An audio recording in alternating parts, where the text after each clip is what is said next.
Hi guys, welcome back to another video on my channel. So I really wanted to do this particular test that I found, and it seems to be something of a lot of value and interest. I was actually in the subreddit for INTP. I've been there quite a bit recently, just lurking and reading through posts. And there was a link to this personality type test by this guy called Michael Kalos, and it seems really interesting. I'm going to share what it is. I'm going to share my screen so you can see exactly what I want, I'm answering. It gives examples, and I think that's one of the great things about this test, because the 16 personality test does not give examples as to what it means, and it makes it harder to understand exactly literally what it is saying. So that's really interesting. So I'm going to share my screen now. So this is the first page. Leave the link down below if you're interested in doing the test. And there's something really interesting about this that kind of makes me more interested. It's not just because of the examples given in the questions. I only looked at like 2 before. I was just like, I'm going to put this in a video because I want to share about this, and I thought it'd be interesting.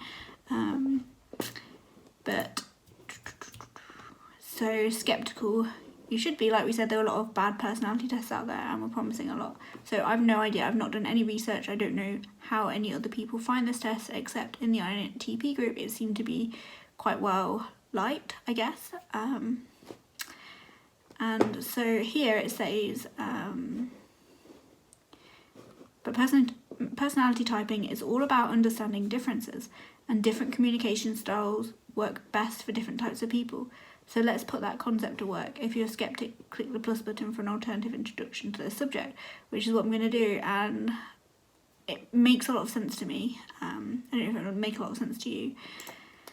But in particular, the second point, so it does say, it does kind of say that it is the most popular official personality test. I thought that was saying it was the most popular personality. It says test, I thought. Anyway, I'm going off topic. So that is not that important. But the second point, there's no way that all of the types will fit you. If you're dubious, you can quickly skip the little page to see it. Once you really understand the types, there should be no doubt about which one you are. And this is the part where I was like constantly like looking up INTPs and INFPs over the past like few days, and I was just like, how can you be 2 types? And it didn't really make sense to me. But then I had comments and I saw a lot of things online that kind of started to make me doubt myself, and was just like, well, if I can only be one or the other, how can I be both? And I saw a lot of stuff that people are saying, well, you can only have one, you can only be one or the other, there's no way to. And I don't fully understand the logic behind that myself, but it's interesting. It's saying there should be no doubt which one you are, but I had doubt. I don't have doubt anymore.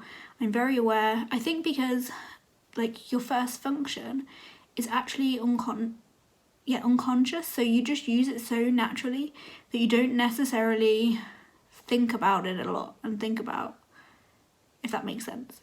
I'm sorry to wonder if that makes sense, but I think that makes sense. It makes sense in my head. And then the second one is sort of the one that you have to spend more time developing, and then obviously the 2 the lower ones are the ones that take a lot longer to develop, and it's like when you get a lot older you'll start to develop those a lot better, I think, and that's how you grow as a person. So there is no doubt in my mind. It's so funny because I feel like there's no doubt in my mind that I'm an INTP and that I use introverted thinking first, and it doesn't necessarily, like, there's so many stereotypes people put in these boxes. There's like people like this guy, you probably know who he is, Frank James, who makes a lot of these fun comedy sketch types about the types basically, and I could probably relate to several of the types that he's sharing. They're very stereotypical, and we know, like, you should know, everybody who likes MBTI should know that they're just very stereotypical. They're just for fun. They don't have to fit, you don't have to fit into that box of, like, the stereotype of your type. And it is actually just your own, the way your brain is thinking. That's all it is. It's just the way your brain is thinking. It's not how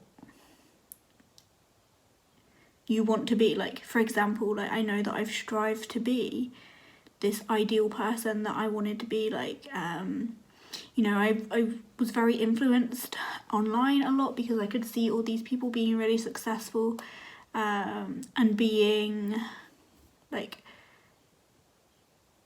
making this like amazing content online, but it was feelings based, and I was thinking, like, wow, maybe that's sort of thing that I have to do, and to share a lot of my feelings and things like that, and try and put feelings into creativity and stuff like that. And to be honest, I was really struggling with that for a long time, and I just prefer talking to a camera, and I was really forcing myself to be like all these other influencer type people that I just wasn't like them at all. And I don't really know why I was striving to be like them. Maybe because I saw them as successful and thought I would be successful being like that. And a lot of them sort of use like anecdotal stuff as opposed to like evidence-based things.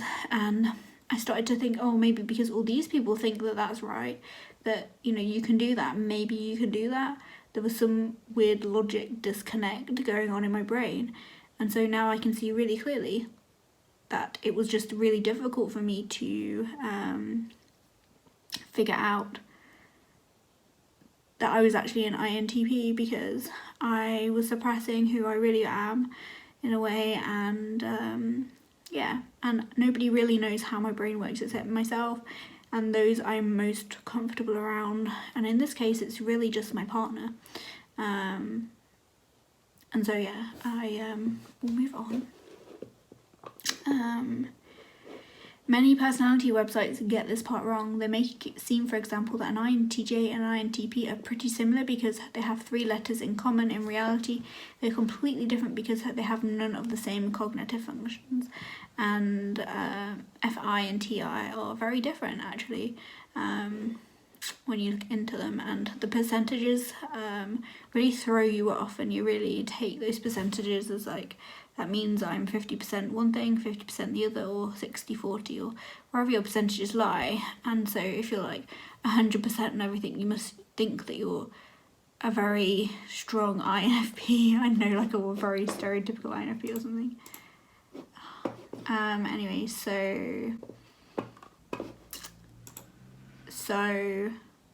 okay, I don't know, like, that thing keeps coming, a Siri thing, it's really annoying. Like, I cannot wait to sell my Mac, I've got something else to sell as well, and buy a monitor and buy a few PC components and have my partner's old computer.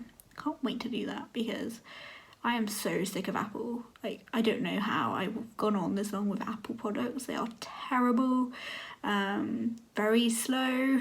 After like you've had them like a couple of years, they're so ridiculously slow that you just can't like save anything anymore. You can't, like, I would go on iMovie and it just crash and crash and crash. And the reason was because I didn't have enough space to save my files anymore, and it was just ridiculous. So anyway, this is not simply one of those internet quizzes where you answer some questions and you're told your type. Rather, you'll be given a list of roughly ranked potential results with information about each. Then it's up to you, the true expert on yourself, to decide which one makes the most sense. Just skim through this quickly. And then it just goes into a little bit more detail, I guess, about the different types. Is it really so black and white? And it goes into the functions and how saying it's not like if you're a thinker or a feeler, it's actually to do with the functions that you're given. So the letters are definitely misleading, and I'm not sure that it's the best way to define this, but there we go. Okay, Let's figure out how you make objective decisions and judgments. Yeah, all the traits you're about to see will apply to everyone at some point in your life. For example, an indecisive person will become decisive if they're making a life or death decision. The question is, what comes most naturally to you? If no one were forcing you deep down, how would you be? Okay. Which one sounds like you? You love starting new projects. You're like an architect, building your solution by exploring all the possibilities to find the best approach. And a nice example. When researching something to buy online, you open a dozen variations in different tabs. Or you love completing projects. It's better to be done than finish. Find the 10% best solution. When researching something to buy online, you look at a few options and pick the one that looks good enough so you can move on to your next task. I begin starting so much. I have about 5, 6, 7 Instagram accounts, and most of them I don't touch, so I'm gonna go that one, definitely. Okay, which one sounds most like you? You're good at scheduling, quantifying, and contingency planning. I ever like wonder though, because I've kind of got this idea that now I know my type, am I gonna always answer the questions the same way? And I think that's probably one of the ways that I struggled with the test before. I already thought I was an INFP, and I had this idea of what an INFP was even before, because I was looking at a video and I'd been following someone for some time, and then they started talking about being an INFP like in so many of their videos, and I was just like, had this idea of like that when I was going in to answer the questions. So you're good at scheduling, quantifying, and contingency planning. Not good at scheduling. Not good at planning. You file ideas away in your mind to be developed later, and you like to figure out how things work. So instantly I can say this one, like, I'll have a quick look at examples. Yeah, for sure, definitely that one. Which one sounds most like you? You like identifying how things are different and logically classifying them, or you want to be in control and you don't like people trying to influence you too much. You're excited by the idea of taste testing coffees or wines. I'm going to replace that with chocolates. Identifying which attributes certain ones have in common and coming up with the most logical way to group them. Or time is running short on a group project. Everyone else is still discussing different approaches, but you're the one to put your foot down and make the decision to ensure that you finish on time. I think this one, but I'm going to put it as somewhat. You're passionate about knowledge for its own sake. Accuracy is important, and it doesn't matter where an idea came from, if it's the best one. The best ideas are efficient and immediately useful. Information should be objective, orderly, and rational. For sure, this one comes to mind straight away. Follow ideas too far down the rabbit hole before getting on track. Like, is that literally not what I'm doing right now? Constantly like researching this stuff. I think this could be more useful in some ways, but I can also see how both are really useful things to have. You just want something that works efficiently. You're more concerned with the final result than understanding all the steps and thought processes that led to it. The facts are fine, no need to draw broader conclusions. You're excited by following all the steps on the winding path leading to the conclusion, meaning it's more important than pure facts. You just want to understand what's going on behind the scenes. Yeah. I'm not sure. Your colleague delivers a chart that you've been waiting for on a presentation. You're more concerned with the final numbers and whether they tell your story or not. It's not that you don't care where the data came from, but if it looks good enough to you, you'll rather just move on. You're curious which other chart types she might have experimented with, why she chose that font, and why a certain number ended up so high, even though one isn't particularly important for your presentation. I'm finding it really hard to answer this question. I'm going to say in the middle, because I'm not sure, and I kind of not sure. So I do want something that works efficiently, and a final result is important, but But this bit, meaning is more important than pure facts, and you want to understand what's going on behind the scenes, doesn't really appeal to me straight away. But I do draw broader conclusions, so I'm going to put a neutral for that one. You scored 0 TE and 7 TI. Wow. Okay. Fee or fee? Fee or fee? FE or FI? Now let's see how you make subjective decisions and judgments. Which that's really funny, actually, that I got 0 out of 7 for TI, because, and I know it's the weakest function, but TE, extroverted thinking, is an INFP thing. Okay. This test, I think this test is probably going to be one that I recommend to people. Which one sounds most like you? Values are objective and shared. You look to social norms and expectations like etiquette, I don't know how you say etiquette, for morality. Social norms and expectations. Or you filter a situation through your own internal values to see how it makes you feel. You have a very personal gut-based system of ethics that can be hard to explain to others. So I've always found that like kind of intuitive knowing thing, without looking at other things, people hard. And as I've explained before, I'm still trying to read the example, sorry. As I've explained before, I don't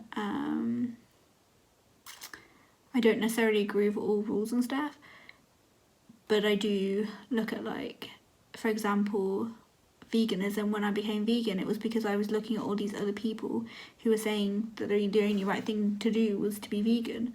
It wasn't necessarily me actually reading the information and doing my own research that wasn't biased, say, and looking into it that way. It was mostly me looking to see what other people thought is right or wrong, and that's normally what I do. So I'm gonna say definitely for that one. Authenticity and sincerity are important to you, and you hate when others seem fake or insincere. You're more reluctant to share your personal feelings. You feel responsible for other people's feelings, and you adjust your behaviour to make them feel comfortable. You tend to be very open about yourself.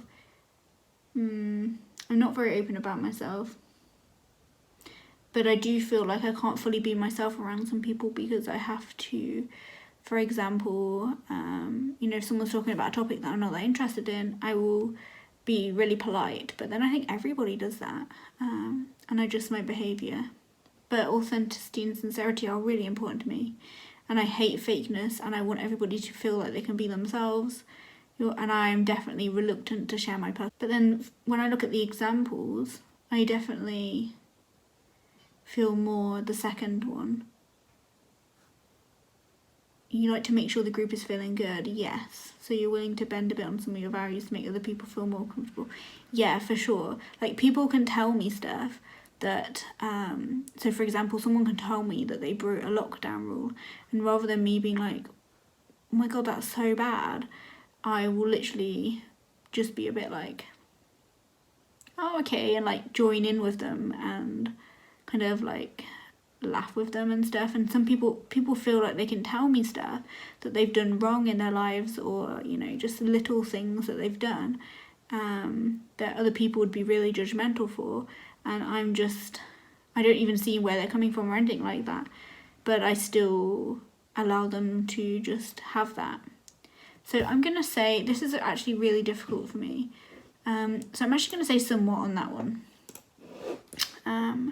You try to maintain group harmony by negotiating conflicting views and finding commonalities. People aren't getting along. You often find yourself in the role trying to smooth things over and find common ground. I kind of just stay out of stuff. Like, I completely just stay out of stuff. Shared bursts of emotion from a group makes you uncomfortable since you don't need or want external emotional support for your feelings. Yeah, I don't. The idea of sitting in a circle where everyone shares something personal and then gets validation from the group sounds terrible. That sounds terrible to me. I would hate that. You interpret situations more by how you feel about them than by the objective facts that are visible to everyone else.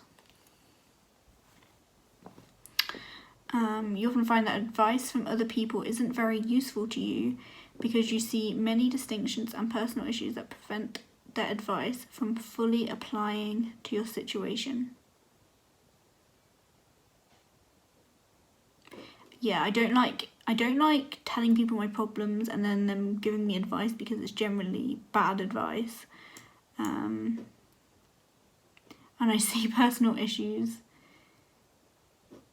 that prevent their advice from fully applying to your situation. Yeah, I always see the issues, definitely.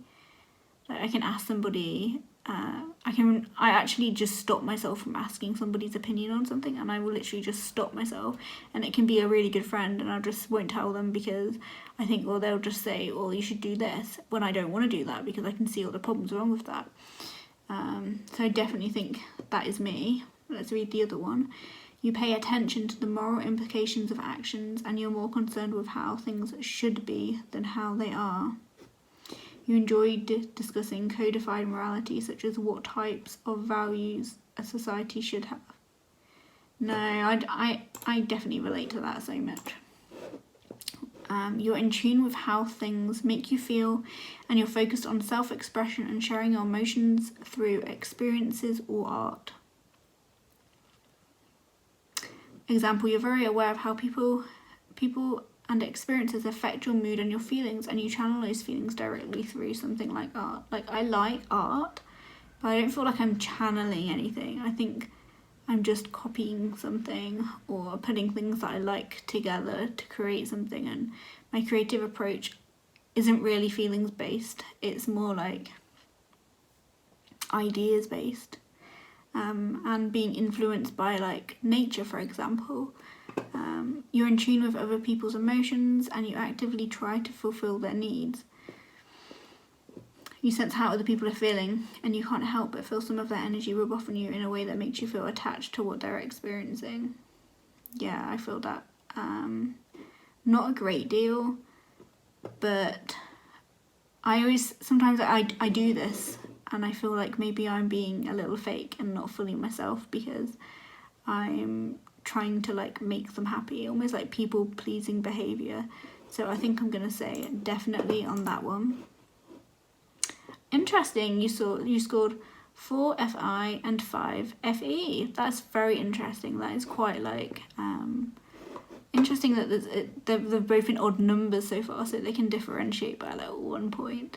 But wow, I definitely either don't know myself very well, or actually that may be true, who knows. Extroverted sensing or introverted sensing. Now we'll look at how you perceive the world and take in information. I'm just wondering also the FI versus FE thing. So if I am an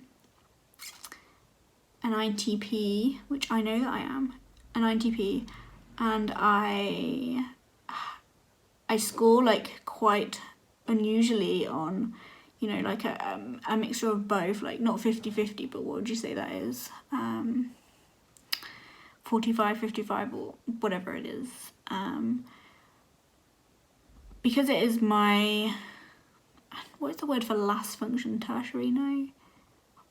Anyway, because it's like my last function, because the words just aren't there in my head right now. I wonder if that's why I don't really fully understand it, because I don't use it that much. That makes a lot of sense to me. And that's the function that develops the last. So if it was my first function, if I had FI or FE as my first function, surely then I would be able to answer those questions a lot easier, and it would be more like certain, like, and it would be more not easier, just one would be much stronger than the other is what I'm thinking. Let me know if you think that makes sense. So now we'll look at how you perceive the world and take in information. Concrete sensations. You pay attention to what's going on around you in the physical world right now. No. Sorry, that's like very obvious no. You're more perceptive than most people with your 5 senses. You compare and contrast your current situation with what you experienced in the past and what you consider to be normal. This should be like extremely definitely. I've never been so sure about anything on this test so far. You subjectively filter new information through your previous knowledges and experience. Or you objectively see what's there in the world around you without applying judgment, personal bias, or seeing hidden meanings. No, definitely that one. You like to remember and preserve the past, and you favour the tried and true. Your cherished things are routine and familiar, and new things can take a while to grow on you. You're the type of person who loves wearing a favourite sweater or eating a meal often. Yeah, like that's true. I eat the same meal like a lot. You don't like new food in the first time, but that's a funny example, I'd say, because food is something that I struggle with. Let's just say that I have weird sensory taste issues and anxiety around food and stuff, so I'm not going to go into that, but I think that's why I do it, but maybe it's not, I don't know. Or you follow concrete things happening around you, like small styles, trends, and what people around you are doing. You tend to pick up on what people are doing with their bodies, whether it's noticing colleagues' new perfume or picking up on the trendy shoes that everyone seems to be wearing. No. But because I definitely do those, I'm going to put definitely for that one. You love physical beauty and new sensations. You might be a thrill seeker, fashion guru, or first responder, or you're very in tune to your internal body sensations, such as pain, hunger, and thirst. See, I'm not an adrenaline junkie, but especially with like my more ADHD nature, I do like kind of more this one, but you describe in detail what it feels like in your body when you feel certain emotions, such as a racing heart, tingling skin, etc. You're invigorated by physical stimulation, whether it's adrenaline of extreme sport or touching an interesting fabric. Oh, okay, touching interesting fabric. I'd love to do that. I'm going to put somewhat on this side. Which one sounds most like you? You take in new information and carefully compare it to your own past behaviour and experiences by minding your routines. You often need a push from the outside world to make you take action. You're cautious and tend to develop a plan before jumping right in. It's common for you to feel stuck until an outside person or event really forces you to get started. No, I'm not very cautious.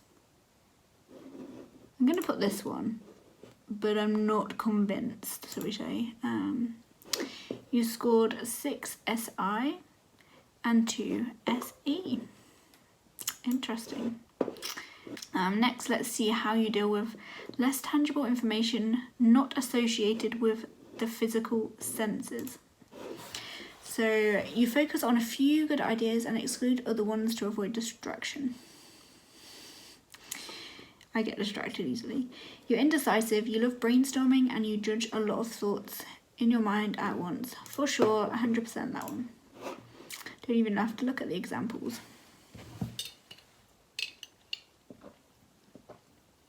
You focus on your goals or dreams and look inward for ideas to make that future happen. You take in new facts from the outside world and connect the dots in imaginative ways to create new ideas. I do take things from the outside world. Both of these are interested in the future, but you tend to revisit the same ideas over and over, sharpening them and considering them from different perspectives. I kind of do that. Both of these are interested in the future, but for you, that future is a lot more unpredictable. Your interests are always changing, so who knows how long you'll keep your current hobby by finding a new one that appeals to you more. Yeah, definitely. I'm going to say somewhat on this side, but it's more, maybe a little bit more towards the neutral. But again, maybe I just don't understand. I'm not understanding them 100% as I should be. It feels more like your brain is doing the processing unconsciously and that you tend to suddenly reach aha moments, making you want to take action. Or your world is an explosion of ideas, consciously deconstructing things into their component parts, seeing symbolism and drawing connections that others miss. Examples: it can often feel like your best ideas come to you after they have been rolling around in your head for a while and you reach a sudden epiphany. Or coming up with your best ideas tends to be a very active process for you, less about sitting on it for a while and more about making it happen by talking things out, drawing charts and mind maps, or working with things or people outside your mind. I really don't know. I'm really confused about this a little bit because my brain doesn't do much unconsciously that I really know about, because I'm having the thoughts, but I mean, they come from somewhere, so they must come. But I'd say my partner's more like that, and I am more like this. So I'm going to put somewhat on that one, but again, I'm not entirely sure. You have a variety of hobbies and you like bouncing from subject to subject. You focus on exploring possibilities. Yeah, I kind of feel like that's me.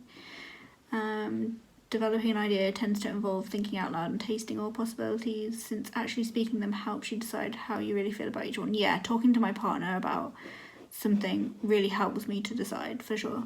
You dive deeper into fewer subjects and combine pieces of information to build towards a cohesive idea. Tends to involve looking down different paths in your head to consider how they might play out, and then finally revealing your well-sculptured idea out loud only when it's ready. I'm going to say this one, definitely, or somewhat, I'm not sure. Because, yeah, I'm going to say that one. You're open-minded and bored by routine. You hate situations that lack mental inspiration. You like making a choice so you can get to work. You see situations from many perspectives and pay attention to how your internal world is impacted. Definitely more this. I wouldn't say like, yeah, I feel like the stuck in the rut feeling at times, for sure. So yeah, I'm gonna say that one. You scored 8 NE and 0 NI, which, you know, INFPs and INTPs have. Extroverted intuition. You're finished with the 4 cognitive functions. Now to approach this from a different point of view, let's find your type family. There are 4 families, each containing 4 types with several key shared characteristics. Select one if it's clearly you, or you can pick up 2 if you're not sure. Okay, click up to 2. Traditionalist. So do I just click? Yep, I just click. You like structure, security, and set procedures. You feel a strong sense of duty and you value personal responsibility, authority, and tradition. You take pride in the fact that you can be counted on to deliver on schedule every time. No. Experiencer. Physical carpe diem. Just thought about Metallica song. You live in the moment, focusing on immediate tangible results rather than theories or future possibilities. No. You value personal autonomy and spontaneity, and you just like structure and formal procedures. Yeah, maybe. You're productive but relaxed. You adapt to get the job done well, and you work well under pressure. I'm not very productive, to be honest. Idealist. You're focused on helping the world, fighting for causes, and looking to the future. Maybe a little bit. You love people, developing their potential, building relationships, and choosing collaboration over competition. Definitely not. You're enthusiastic, authentic, and passionate about discovering your purpose in life.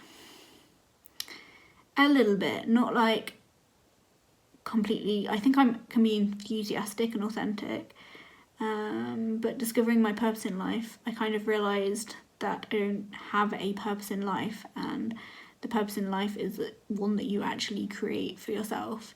And you can find purpose in many different areas of your life. I don't feel like you have like a certain job and then that is your purpose in your life.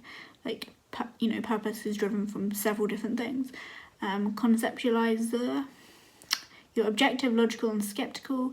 You need to control and knowledge, breaking decisions down into pros and cons. Now, this pros and cons thing is something I have done throughout my entire life.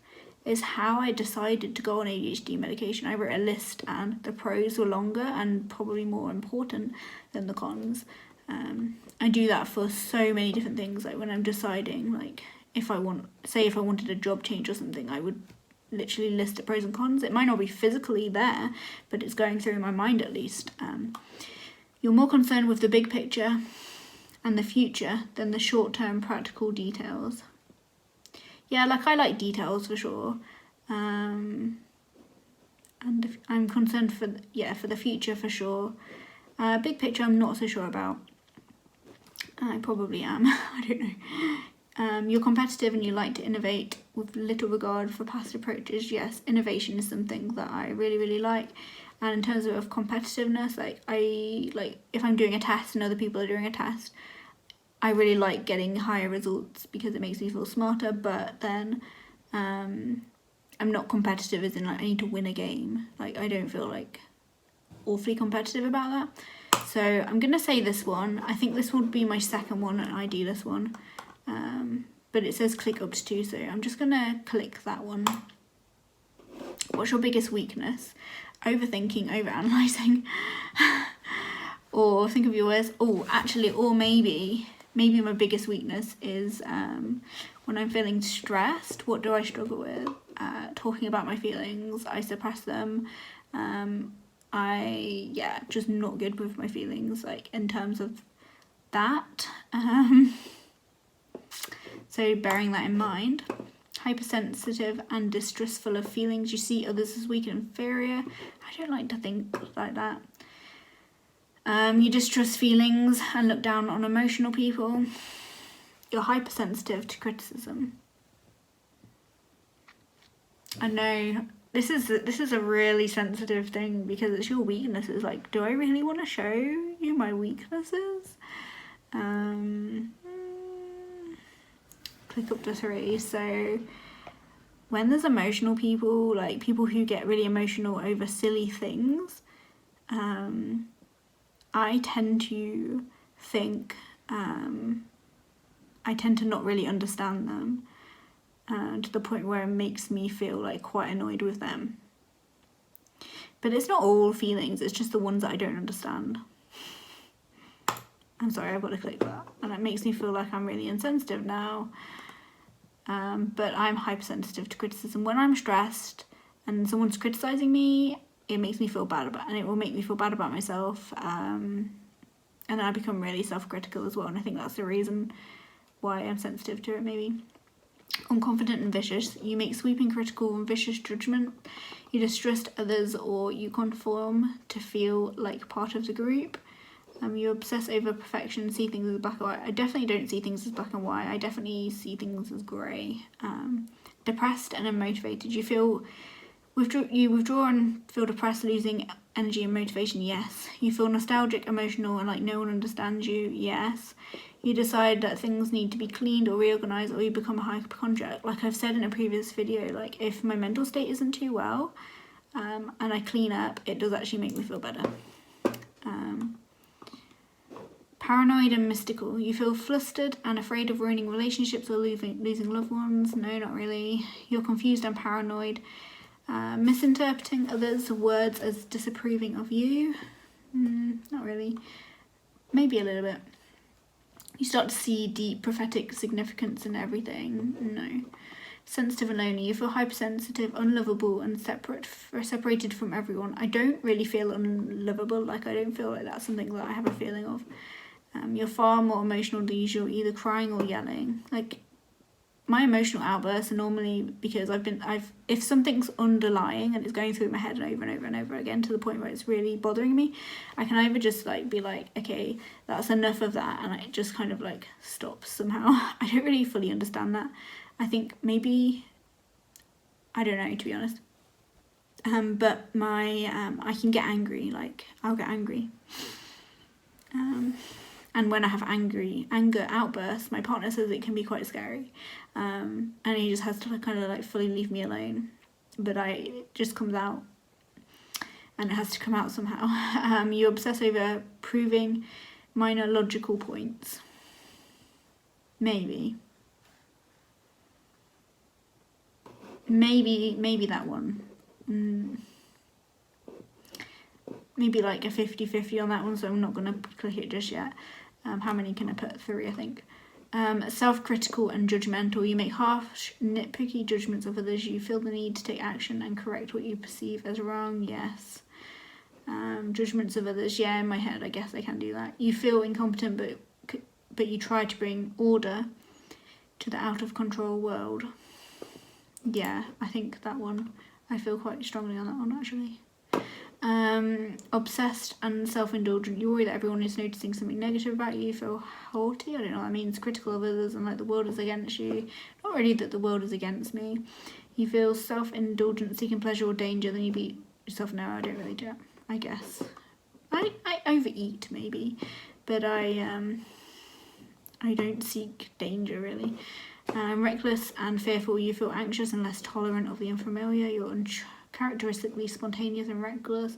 You can't help but imagine all the ways that catastrophe could be right around the corner. No, I'm not that one. Last section, yay! You just to round out your results. I need the toilet, that's why I'm like this.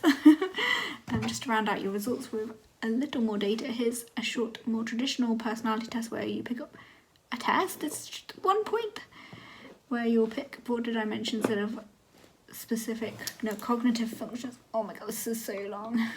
I'm gonna take a break. I'll be right back.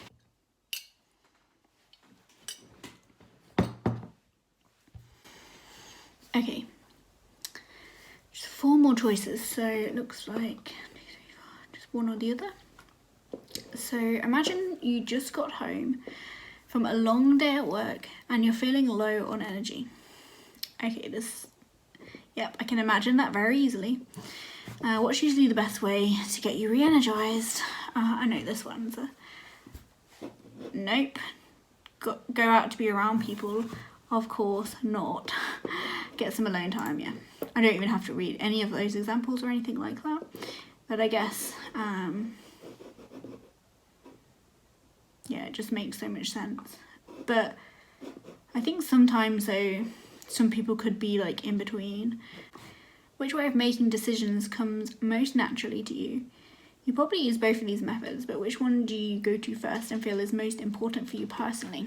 Lay out the pros and cons, as I've said, yes, and work out what's most logical. But this doesn't mean you're a robot without feelings. And I think that's a part of why I found it quite difficult, because I used to think that a T was somebody without lots of feelings, you know. You like to donate to charity, so you research which one's the most effective. Yeah. Making decisions can feel like you're looking at a mind map of data points and assigning value to each one to arrive at an objective choice. Yeah, that's why it sometimes makes it so, I find it so hard to make decisions. And check how your gut feels. I don't really fully understand what that means. I've tried to learn and do that, but normally it would just be randomly picking one rather than just actually how my gut feels. I guess I understand it a little bit, but what aligns with your personal values? And again, yeah, but this doesn't mean you're illogical and overly emotional. I think that's why it can be so hard sometimes to know if you're a T or an F. But, I'm going to go for the pros and cons ones.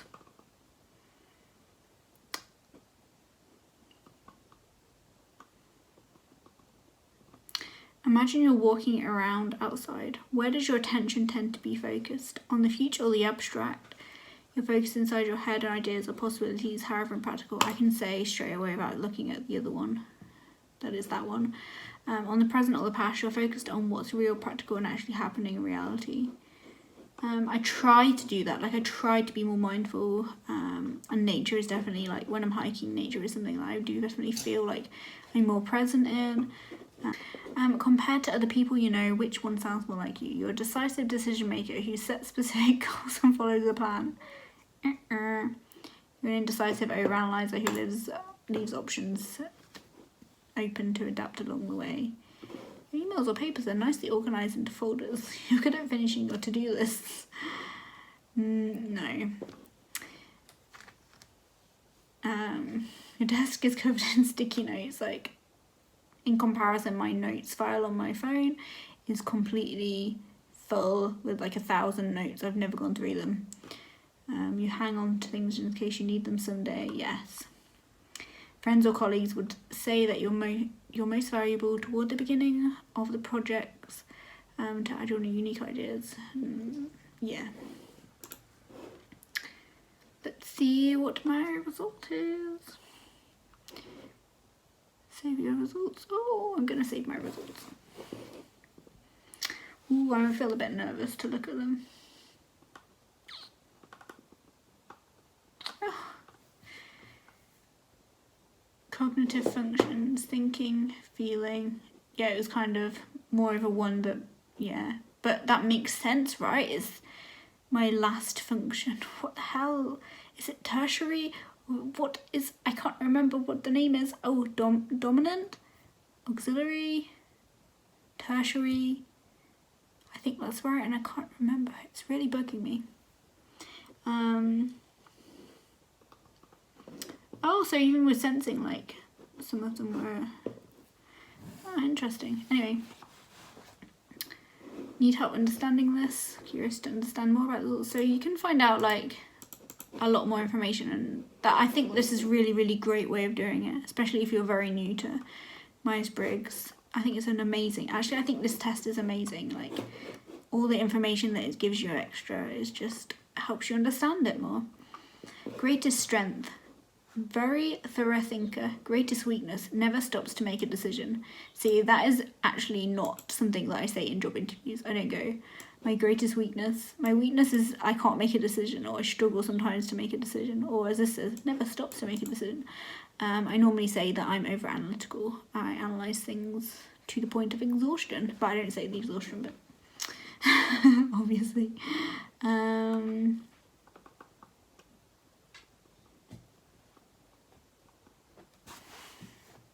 So, what does this mean? NT, type family, conceptualizers, focus on the bigger picture and objective thinking, primary cognitive function, inferior is the word all along, sorry. Primary is the most important. This function is unconscious. It represents the main way you see the world, and it should feel very natural.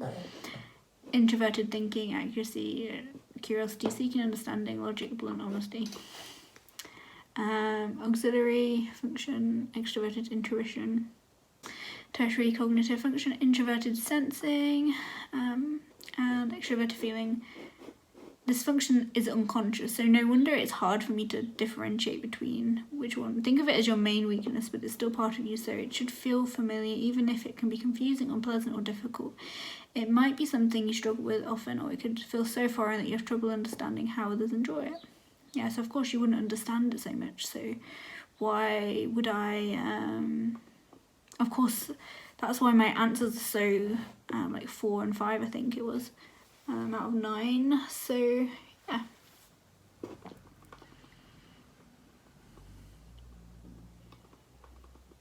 Examples, Bill Gates. I think he's a very common one. You know, so many people hate Bill Gates, but it's mainly anti-vaxxers and conspiracy theorists.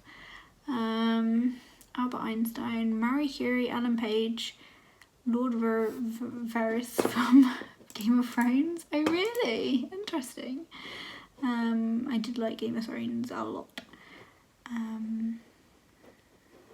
Although the characters weren't very likeable.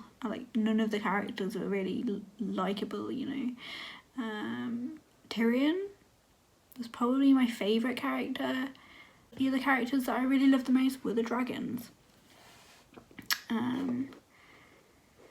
Primary instinct, making decisions. On internal conflict, you often struggle between following the and C. Under stress, your fear makes you feel hypersensitive, unlovable, much more emotional than you should, obsessed with proving you're right. And that's probably why, like, I was focused on that a lot. When I thought I was a feeler person, I was focusing on this, and no wonder I was feeling depressed and hypersensitive, and I don't know if I felt unlovable, but more emotional, and yeah, that makes a lot of sense to me. Overcoming weaknesses, reinforce your weakness of FE by practicing your NE. Oh. This is me learn more. So, 76, 81 points INTP, 76 points ENTP. This is some stuff that I'm really going to get into. And then INFP is only 51 points. This is something that I'm really going to get into deeply after I've stopped filming, because it's already been an hour. Okay, yeah, it's going to be like, and now we want to give you coaching. But, you know, this guy has put in so much effort into all this, I can't really fault him for the way it's worked. I'm probably not going to get coaching. Let's just say I don't have loads of money for coaching.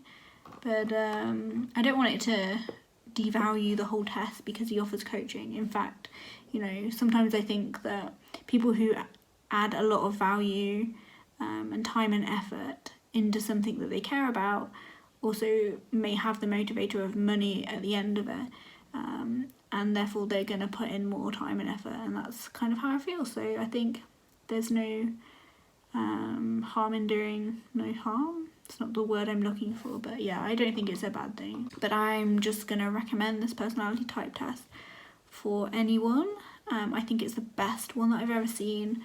And I will leave a link down below so you can take the test as well and understand yourself even better if you don't already, especially if you're not quite sure of your type. So yeah, thanks for watching. I'll see you again soon.